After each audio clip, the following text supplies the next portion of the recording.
অর্থাৎ সেনাবাহিনী আমাদের আস্থার জায়গা। এবং দেখবেন পিলখানা হত্যাকাণ্ডের ঘটনায় সেনাবাহিনীর পরিবাররা যারা কিনা ক্ষতিগ্রস্ত হয়েছে তারা বিডিআর ভাইদের পাশে দাঁড়িয়েছে। এবং কেউ দেখাতে পারবে না কোন সেনাবাহিনীর সদস্য নিহত হয়েছে তারা বিডিআরদের বিরুদ্ধে কথা বলেছে।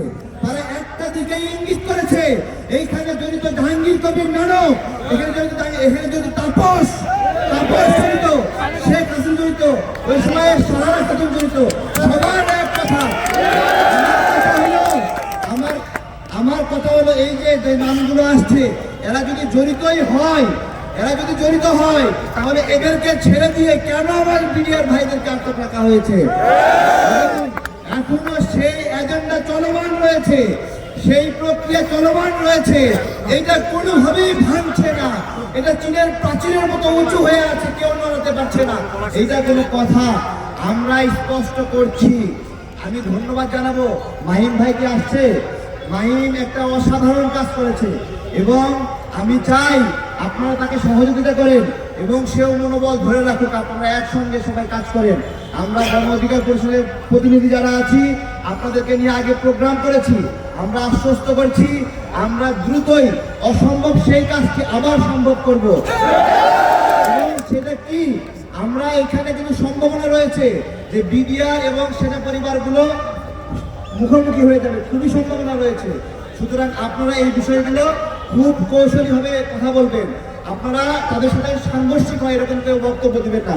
আমরা সেই অসম্ভব কাজ করবো, আবার বিডিআর পরিবার এবং সেনাবাহিনীর ক্ষতিগ্রস্ত পরিবারকে এক জায়গায় করব।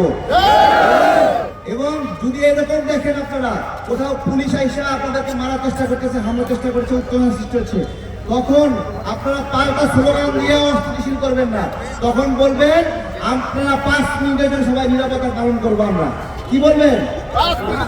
এটা একটা জরুরি। কোনোভাবে আপনাদের এই পবিত্র লড়াই যদি সরকারের সাথে সাংঘর্ষিক হয়ে যায় তাহলে কিন্তু দাবি আদায় হবে না ভাই। অনেকগুলো মানুষ অনেকদিন জেল খেটেছে, তারা আর বের হতে পারবে না। আমরা কি সেটা চাই? আমরা সেটা চাই না। সবাইকে অনেক ধন্যবাদ। আপনারা যেই প্রোগ্রাম দেন, যেভাবে দেন, আমরা কোনো পলিসি দিতে চাই না, আমরা কোনো প্ল্যান দিতে চাই না, শুধু চাই আমাদের বিডিআর ভাইরা মুক্ত হোক। আমরা কোনো কৌশল চাই না, আমরা চাই যে নিরীহ মানুষগুলো মুক্ত বাতাসে আসুক এবং আমরা চাই যে বিডিআর ভাইরা চাকরি ফিরে পাক। শুধু চাকরি ফিরে না, এই গত কয়েক বছরে তাদের যে বেতন ভাতাদি পাওনা ছিল সেগুলো তাদেরকে ফেরত দিতে হবে। এটা সরকারি চাকরির পাবলিক রুলস, এটা চাকরির রুলস যে কেউ যদি ক্ষতিগ্রস্ত হয় চাকরি থেকে বের করে রাখা হয়, চাকরি ফেরত পাওয়ার সঙ্গে সঙ্গে সেই ক্ষতিপূরণগুলো দেওয়া হয়। সেইটা চেয়ে আমি আমার বক্তব্য শেষ করছি। অনেক ধন্যবাদ সবাইকে। আসসালামু আলাইকুম। ইফতার পর্যন্ত আমরা অপেক্ষা করি যে ইফতার পর্যন্ত আল্লাহর আদেশ, ইফতার খাওয়া যাবে না, কেন খাওয়া যায়?